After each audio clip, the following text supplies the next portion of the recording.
in Sierra Leone, there was a tribe called Gullah. And out of that Gullah comes the word Gullah. We know that there was a tribe called Geechee, and out of that came Geechee. 4 centuries later, Gullah-Geechee people are still in that mode and in that manner to demonstrate to the world that they are relevant, that they are knowledgeable, and that they have an understanding of where they are. Gullah-Geechee is a gem. The people are a gem. We've moved from the coast all the way up. You will find Gullah-Geechee people across the country. I'm Gullah-Geechee. I am living the lifestyle of my ancestry deliberately. Gullah-Geechee culture has been around longer than I've been here. It will be here long after I'm gone. I'm an American of African descent. That's what I am. We Gullah-Geechee down to the socks. Our coastal community is distinctive to our lifestyle, our region, our art forms, our language, the religion that we choose, all is part of our distinctive, deliberate way of living.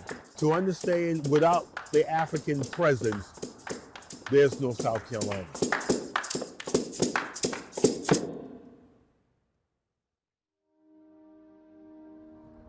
We are sitting now with the backdrop of the Wando River and the Cooper River behind us. Yes, in the early 1600s, enslaved people were brought here as a part of the African slave trade. If you look at an old historic map or atlas of West Africa, you will see regions highlighted on the map as the Windward Coast, the Rice Coast, or the Gold Coast.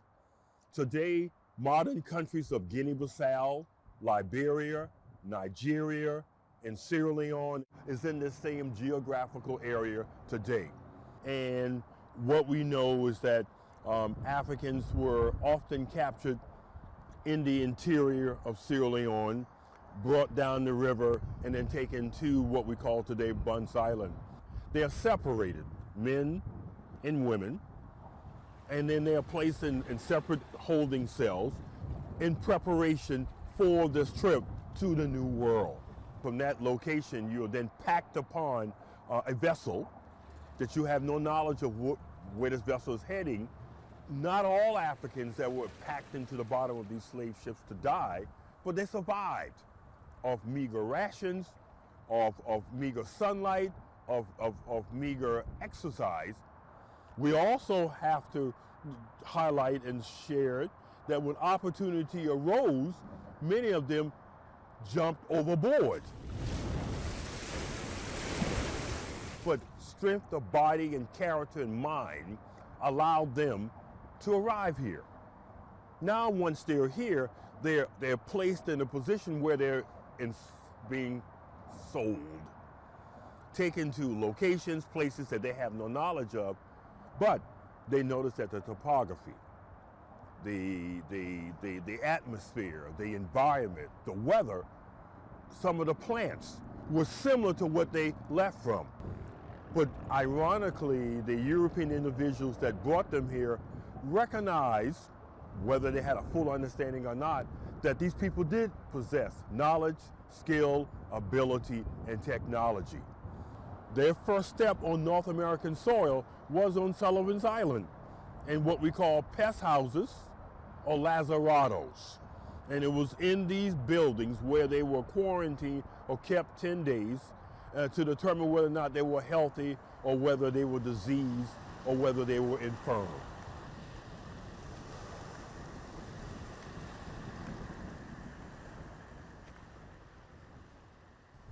If I look straight across, I can see Fort Sumter, where the American Civil War began in April of 1861, which changed the course of our nation's history, changed the experience that African Americans had and would have. Right there, Fort Sumter. The same waterway that brought thousands of enslaved Africans here to the New World. And as I keep saying, many of them stepped foot first on the soil of this island. And as we shared earlier, more in this direction from where we're standing now is where those pest houses were built, or lazarados. So now as we stroll closer to the confluences of the Cooper and the Ashley River, as we've talked about. Now this opens us up to the story of America. So this water is sacred. This water is important. And this water allows us to tell a story.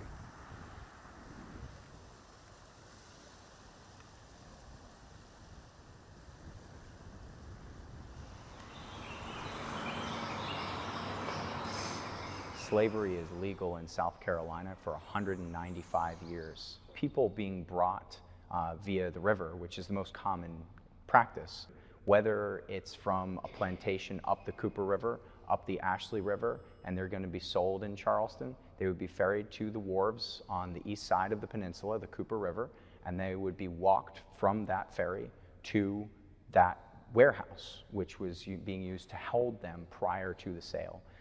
People who are in there are shackled to the wall or to the floor, much like during the slave ships that for these people, their ancestors had to deal with. This could be a few days. It could be the day of, but typical was a couple of days to to feed the people so that they were bulkier, and then conduct an auction at the showroom. This is the old slave mart, or as it was called in 1856 through 1863, this was Ryan's showroom, or the mart on Chalmers Street. They would be walked into the yard, they would receive exercise. It was common for white hairs to be plucked so that they appear younger. The number of somebody's age is typically in a broadside, 40 years old, 35 years old. It's a competition of who can get the better deal. And in between this is a human being who's being kind of just harassed in many ways, whether it's plucking gray hairs, it's putting charcoal in their hair, it's putting oil on their bodies. If they've been whipped multiple times, they have lacerations all over their body. So put a shirt on them, hide that. If they're fully very healthy and they're very muscular, have them not wear a shirt. If it's a large auction of 20 plus people, they would wear a number around their neck that dictates the number they are in the broadside. Number 1, number 2, number 3, James, Ned, Chloe, they're going to be walked up onto the stage. And so the people who are watching the sale, people who are involved in placing bids, they can look at that number, they can look at the broadside, and they know who they're looking at. Well, let's put this in a modern context. Today we see as a normal part of life to leave our home and to drive to Publix, to drive to Harris Teeter, or to any other grocery store, because that's where we need to go and purchase items to cook, or to drive to Walmart or Target or wherever else. In the same way, plantation owners, slave owners, went to marts, M-A-R-T-S, whether it's a slave mart on Chalmers Street, whether were there other marts that were established in and around Charleston. Because if you want an individual, if you needed to purchase an individual, that's where you went. And this was a very refined professional system of human trafficking. Elements of a family would be sold at a time, because for a planter who owns a plantation, any age had a role. Every person could be purchased to do something. So buying elements of a family was advantageous for an enslaver, but they don't necessarily need to buy a whole family. Children are, in the eyes of the law and in the eyes of enslavers, they are individual pieces of property as well. They had a value. Once somebody reaches the age of about 6 years old, they're ready to be a field hand. I mean, what we consider children is very different from the 19th century, but even in the 19th century terminology, there are children who are laboring on a plantation. The amount of money that's being paid is anywhere from a few dollars to 10 times a common class individual's annual salary. So for this in particular sale that happens in 1847, there's 2 young boys, and based on the price, they're very young. The price is $437.50. $437 indicates that these boys are perhaps 7, 8, 9 years old. Whereas if they were teenagers, they would have sold for much higher values. We have records of teenagers selling for anywhere from $800 to $1,600, which is, at that time, common class individual was making around $280 a year. So this was a significant amount of money being paid. But two young boys being sold for $437, this means that they were physically ready to labor. No one is unsellable. There's a physician on Queen Street in the 1850s who advertised that they would purchase cadavers. It was entirely legal, protected by law, not just by state law, but also by federal law. So if someone didn't sell at an auction and they die at the warehouse waiting, their body could be sold. It's about subjugation. It's about erasure. How can you dehumanize an individual to the point that they don't see the value, their worth, and then that also begins to affect them psychologically and emotionally? Ancestors identified with certain characters in the Bible. They identified with the Israelites who were set free. They identified with characters like David, who was perhaps small and insignificant, but was fighting against something that was bigger than himself. Religion does play a part in it. That was their hope, that they too would be able to fight whatever that giant was and be free. And that's what they wanted. That's what they concentrated on.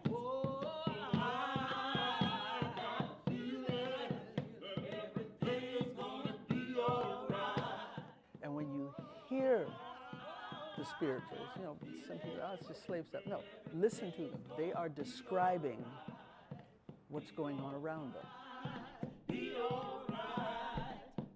They could sing those songs, and the slave owners would not know what they were doing. They were telling stories. They were giving directions. The spirituals are also called the music of an unhappy people. People think they were singing because they were happy. They were not. There ain't no freedom here, Lord.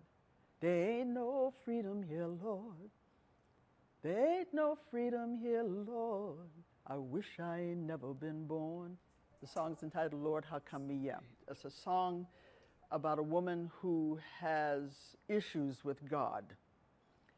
She asks, Lord, how come me ya? When you get to the part that says, they sell my chillin' way, Lord. They sell my chillin' way. They sell my chillin' way, Lord. And I wish I ain't never been born. That kind of hits people in a place where you're not thinking about that.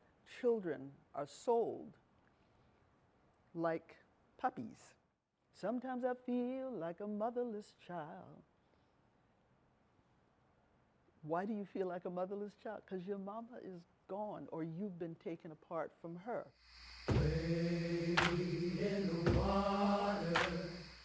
Wade in the Water is another coded message song. Whenever the ancestors were escaping from slavery, and they were discovered at the onset of their journey to freedom, they would have to go to a body of water.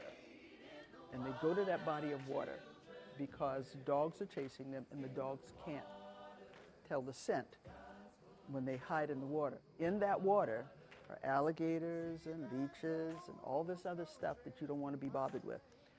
But because freedom is so important, you're risking life, and that should get you here, and eventually here, that was happening. The song Amazing Grace.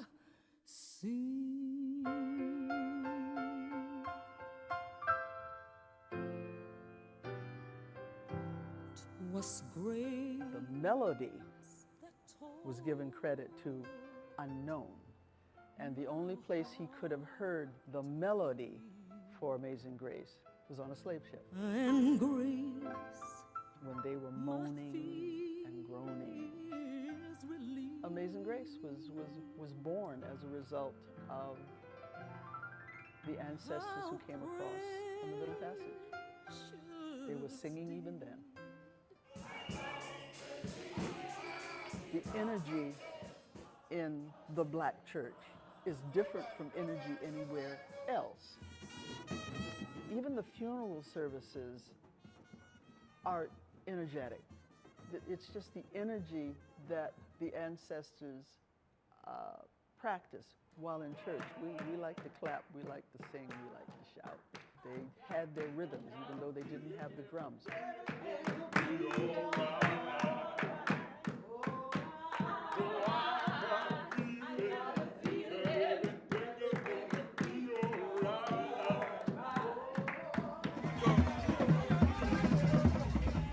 The ancestors were not trusted to beat the drums because drums could have been used to send signals, and probably were. And the powers that be thought that if they took the drums away, that they would not be able to send those signals, which was not true. They simply improvised.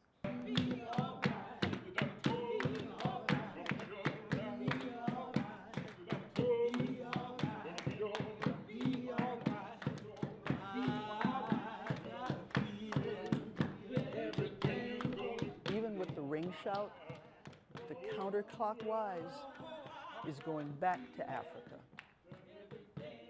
Clockwise is going away from it. So that's their means of showing resistance. Even though they didn't have the drums, they were still able to make their rhythms with their canes, with their staffs, with whatever they could do. When you think that after they got together in the pray houses and the camp meetings, they went right back into the turmoil that they sang about.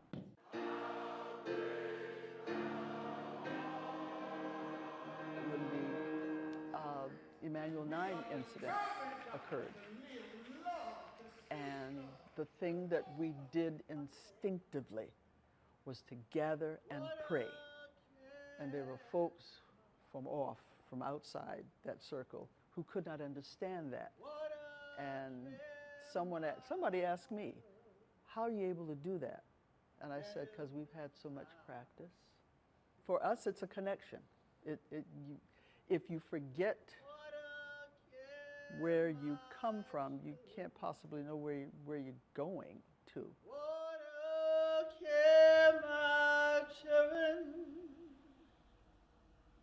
what a care, my children, get 'em far from home. What a they gon' carry me. What a they gon' carry me. What a day go carry, who carry far from home, go carry far from home, go carry far from home.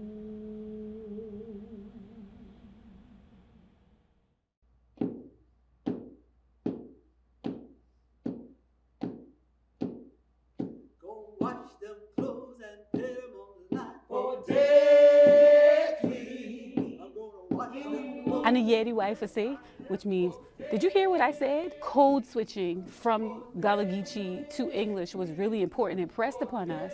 Being Geechee was derogatory. It was not something to be proud of. It was fine in a community sense. So when you in church, when you in your community school, or you at a crab crack, all day long. But when it's time for you to have that upward economic mobility, you needed to learn how to shift out of your language and into another. Some berries and bake a pie. I'm gonna pick some. For me, in particular, being from Hughie, an inland area, to get to Mount Pleasant or downtown, you got to cross a bridge. Like, there's bodies of water that separate us from the main experience. So I didn't get to experience how to code switch, or that I even should, until I went to high school.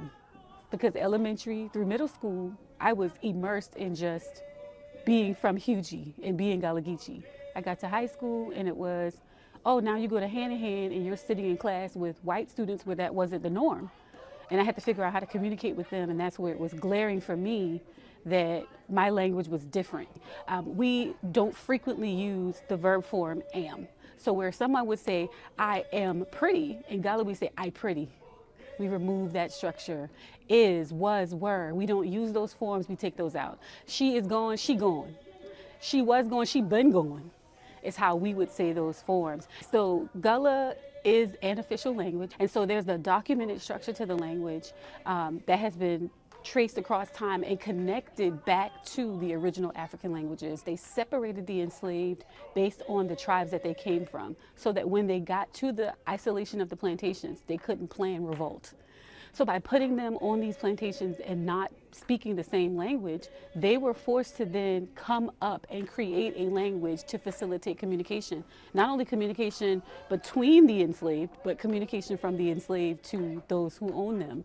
And so that mix and need for communication, for bartering, for raising of children, created the Gullah-Geechee language. It started out as a pidgin variety, which is just, I'm going to take this word from an African language and from English, pull it together to try to communicate a task to you. But once I begin to create those words and those patterns and I'm getting things done, I'm now passing that language to my children to make it easier for them. So the enslaved were brilliant, creating that new language to pass down to their children to make it easier for them to survive.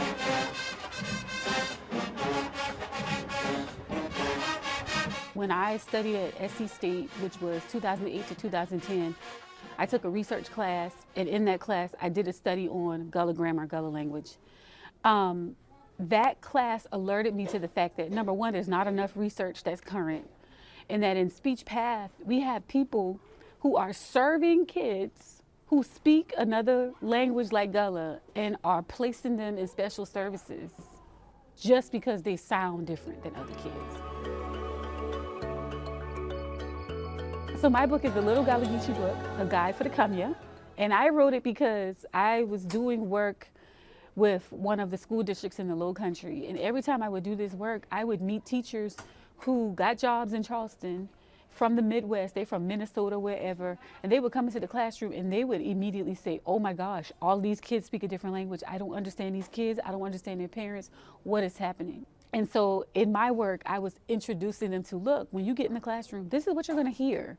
This is normal. This is how they sound. These are their traditions. And so that book was birthed out of that to give anybody who would come here a brief introduction to our food ways, our religion ways, our language ways, and then just some do's and don'ts. Like, don't try to talk Gullah. Don't ask somebody who is Gullah. Like, speak it for me. Like, don't do things like that. You find that, we banya. Like, so it was created out of that spirit. People know Gullah when they hear it. And sometimes they think when you talk about seeing somebody that's Gullah-Geechee, that we walking around like with no shoes on and our heads wrapped up in the dirt. No, we look like regular black people living amazing lives who just happen to hold the jewel of the culture. And some of us don't speak the language, but some of us are Gullah by lineage. And I do think that erasure is possible when we don't celebrate it. When we don't say out loud that it's okay to be who you are, it's okay to eat the foods that you're gonna eat. When you go into a crab crack and an oyster roast, or when you don't say certain ED on the ends of your words, you're not dumb. You are just using the grammar structures that are appropriate for your language, and your language is Gullah. When I was growing up, they would say, are you from Jamaica? I'm like, nah, I'm from Gullah-Geechee. And that was like a badge of honor. Like, nah, y'all think that I'm from a whole nother country, but I'm from right here. And that made me proud. I proud for be Gullah, for we food, we culture, we ancestor, who stand the ground and leave we with something for hold and see. Oh Lord, I done done what you told me to do. Oh Lord, I done done what you told me to do. The rices that were harvested for 93 years is what made Charleston the richest city for that time period, becoming then the richest colony for 93 years plus. It's because of what we're doing today. You don't grow raw rice without having sweetgrass. My name is Corey Alston. I'm a sweetgrass basket maker here in the Charleston City Market. What I'm doing daily is practicing a very proud Gullah tradition that's been passed down generations since the 1600s coming into the Americas. These are called Gullah sweetgrass baskets, being found nowhere else but the coast of Carolina. What that means is we're wrapping pine needle, palmetto, bulrush, and sweetgrass. So as we use all four materials, they will be falling under the idea or the wording of sweetgrass materials, but one of them specifically is sweetgrass. And that's the material that we've always known to have a shortage of due to development or to beach erosion, or from lands that now became private, so now we can't harvest anymore. And so those are all grasses that are still being used. As the enslaved were brought into the Carolinas, he and she found a similar grass to what was used in West Africa. So this is what the similar grass is now known to be, is sweetgrass. They found it to notice that the grasses here in the Carolinas had a sweeter aroma, took on the name sweetgrass because it smelled sweet. They never were designed to be art. Of that time, it was more known as a working tool, as the tools with different purposes were created for different jobs, mostly agriculturally, bread basket, fruit bowls, harvesting bins, rice fanning baskets, sewing baskets. So the styles that we're keeping alive, a lot of them fall under the word traditional. And then every now and then we make some very contemporary or modern pieces as well. Overall, using my hands daily, you know, I weave about 14 to 16 hours every day. It's definitely therapeutic. It's rough on the hands. It's very rare that it becomes frustrating. The frustrating part is, let's say you had a vision and it didn't turn out that way you wanted it to look. So then that becomes a little frustrating because then you have to take it down and maybe go back at it. Let's say the handles aren't as perfect as I may want it to be. I may have to go back at that handle. If the lid didn't fit as perfect, you know, so that can be a little stressful as far as the art form. The most time-consuming piece, I've been blessed to be commissioned by the South Carolina State Museum. I'm under a one-year commission, and that's going to be the biggest basket within the past 100 years. I have that finished and on display as of February 19th in Columbia, South Carolina.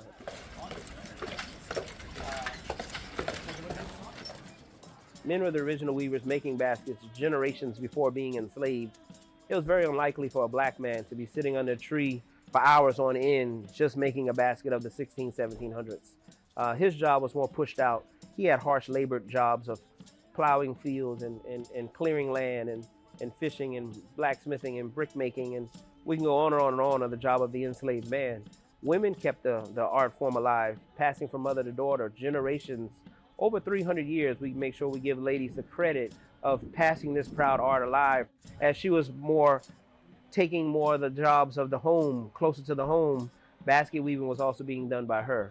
As slavery abolished, then this became more of a supplemental income for the families. So then you have Highway 17, one of the original places ever that sweetgrass baskets were sold. You find those street stands on Highway 17, and those were the original places that the basket makers were to put those baskets out on the highway, selling their wares to the travelers traveling from north to south or from south to north. Being a black man now doing what the grandmas was doing for generations, I'm kind of getting back to where it was.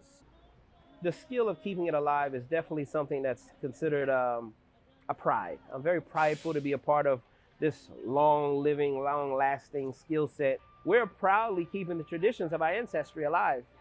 It's then been taught from parent to child also to keep it alive. So as I have two daughters, they're sixth-generation sweetgrass basket makers, learning from the age of 6 and 7 how to do it. Now they're 18 and 23, full-time artisans, if they choose to make it a full-time job. They have understood that it's a pride. They have understood that we don't just show it out because it's a secret recipe. When I say about showing it out, I always feel personally that it's like a biscuit recipe that the neighbor may have had. And just because I became her neighbor doesn't mean I learned the biscuit recipe. If we were all to travel to a Native American reservation and we enjoyed the reservation, we did the eating of the dishes and the dances, and we partaked in this, that, and the third, out of respect, we left the culture intact by leaving it there. Come into Charleston, you can enjoy our music, you can enjoy our foods, you can enjoy our seeing of the arts, you can enjoy hearing the dialect or understand the lifestyle of the enslaved and how we're now moving forward to now pass it to the next generation. But let's say not necessarily learning the skill set. This is secret recipe. We're not showing you how to make this. The pride that we're having now is more of a coming within as a people, understanding our ancestry, knowing the coastal community that it came from, West Africa, living this lifestyle daily on purpose, very intentional, is more than just basket making.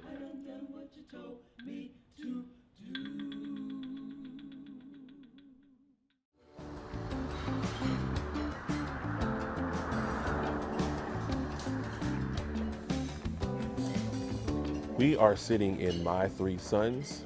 It is a family-owned Gullah-Geechee / soul food restaurant in North Charleston, South Carolina. They do a very good job of showing you the breadth of what Gullah-Geechee food is. And a lot of times people don't realize that what we think of as soul food, the foundation of that is Gullah-Geechee. Now, what's up? Welcome to My Three Sons. Appreciate you. This looks really good. We got some white ink filet. Gotta have it. Some seafood rice. It's one of my favorites right here. Mama's cornbread. Cramps okra soup. And of course, you can't come to Charleston without getting ready. Right. Appreciate you, brother. I'm about to say, yeah, go ahead and lead that. I am KJ Kearney. I'm a native of North Charleston, South Carolina. I'm a community organizer and a James Beard Award-winning food writer. I have an account called Black Food Fridays, and I talk about black food history and black people in the culinary space like Antoine and My Three Sons. The Barack. There we go. My man, appreciate you. So just looking at some of the food that's before us, there are a couple of items that really stand out in terms of quintessential Gullah-Geechee cuisine. First and foremost, I would say is the red rice. I wrote the proclamation for Red Rice Day in 2018 for the city of Charleston. And red rice is just basically Gullah-Geechee's version of jollof rice. Jollof rice is a West African dish. It's tomato-based. The number one thing that makes Charleston cuisine stand out from other places is the land around us, right?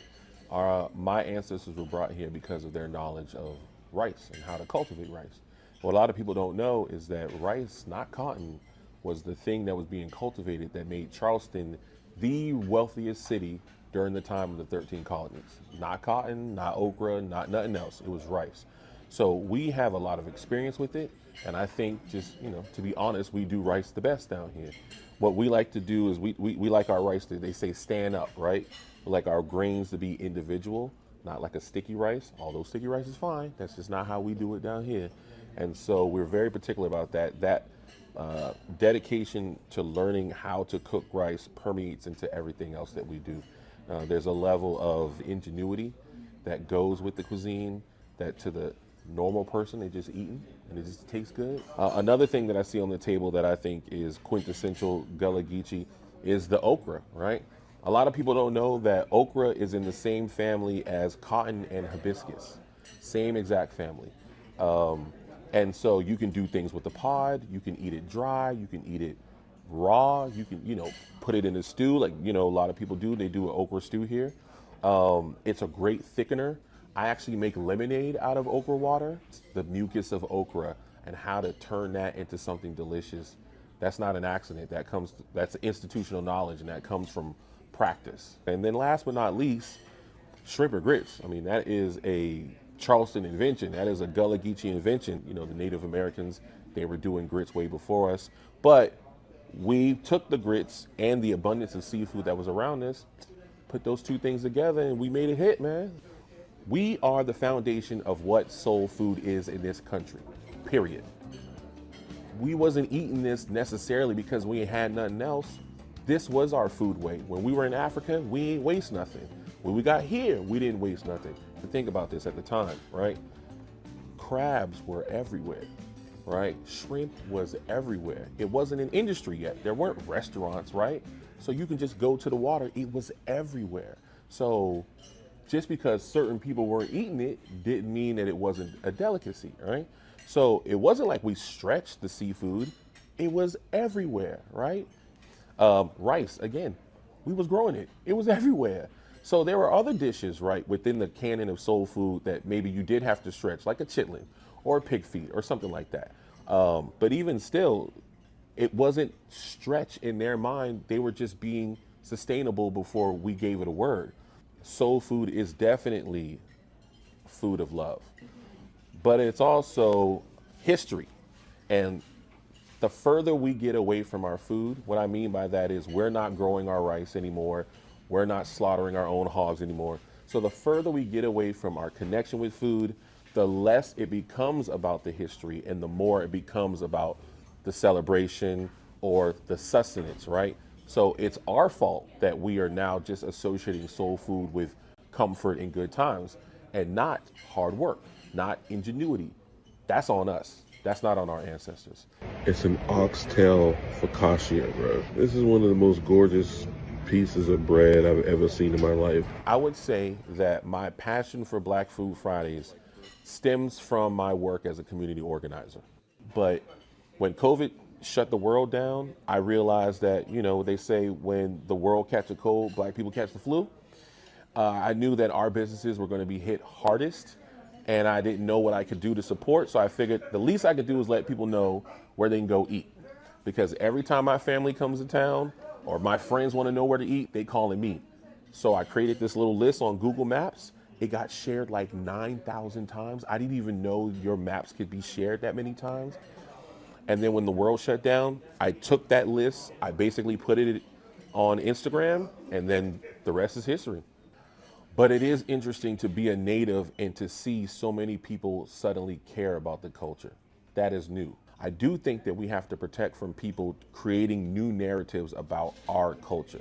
And the only way that we can stop them from doing that is if we are vigilant. And the only way you're going to be vigilant is if you believe that this is yours to watch.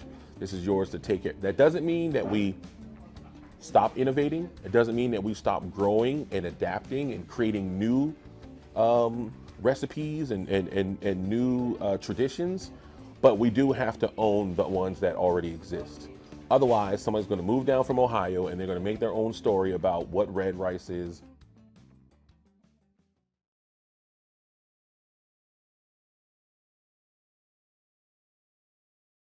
I think the only way to preserve a culture is to own it, right?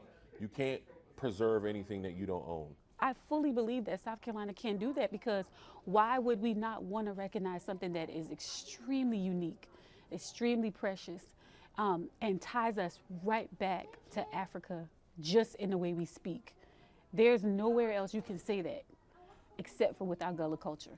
And I think if South Carolina would put that on a pedestal, people already know they come here, the tourism that comes to South Carolina, particularly Charleston, is for Gullah. That's why they coming. They coming for our food, they coming for our baskets, they coming for a Gullah experience. And so South Carolina's already making money off of us. Acknowledge us. Because now we can say definitively, that's not it, right? This is what it is. We own the narrative, and therefore, whatever anybody says about the culture is coming from the people who are a part of the culture. Provide the funds and support that is needed to maintain and preserve.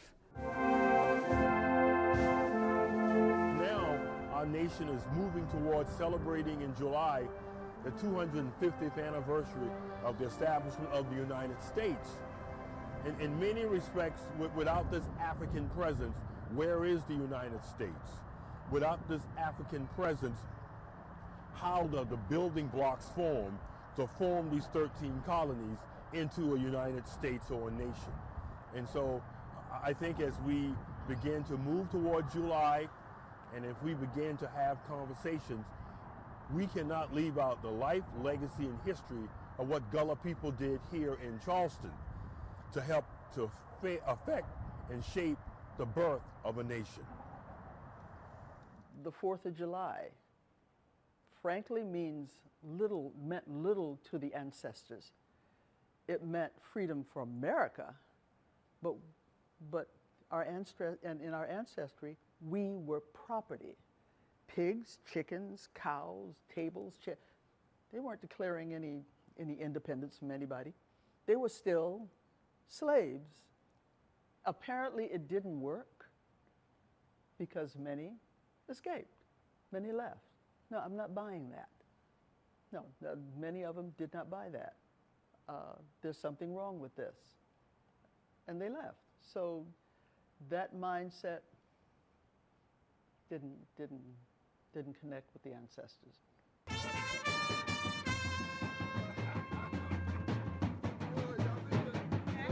Before infusion of Western culture and ideals and thoughts, Africa was a vibrant continent. Before bondage, the ways, the lifestyle, the things that is done now today deliberately were also those things that were done before bondage. We're deliberately planting seed. We're deliberately gathering sweetgrass. We're deliberately keeping language alive. We're deliberately using different spices and seasonings to season those pots of the meats or the foods that were undesired by white folks. All these things are now done deliberately. Before bondage, we were free, right? We did not have trauma. We were not oppressed in the same ways that we are now, right? And I don't think we understand how deeply ingrained colonization and white supremacy and enslavement has affected every single thing we do. And I can only imagine what it is to have lived a life where that wasn't even a thing in your past.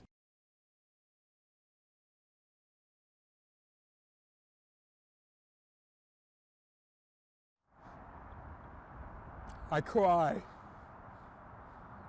when I see where we are, 2026, these opportunities that are sitting here today was not a reality 26 years ago. It wasn't. Whether it's Cartier or the young lady from Beaufort that won American Idol, or the young man from Kingstree, Williamsburg County that won Sunday Best, or the young lady from Georgetown, an Olympic winner in the last Olympics. Those are manifestations of this work that we've done to allow them to take their language, their culture, their experience, knowledge into a place that's not maligned, but celebrated.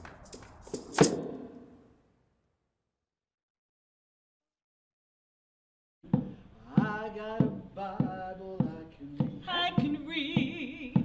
I got a Bible I can read. But if I fail to read it and my soul be lost, ain't nobody fault but mine.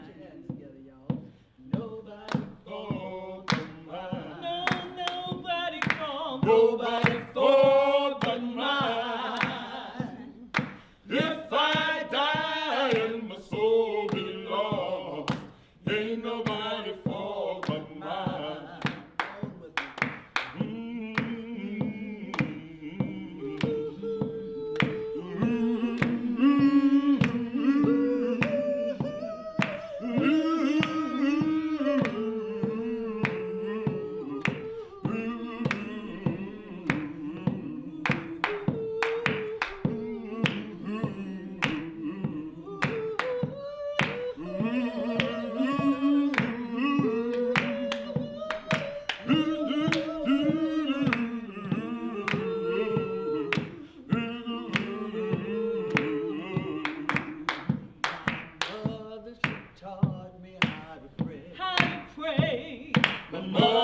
Taught me how to pray, but if I fail to pray and my soul be lost, ain't nobody fault but mine. I want to own some more, y'all.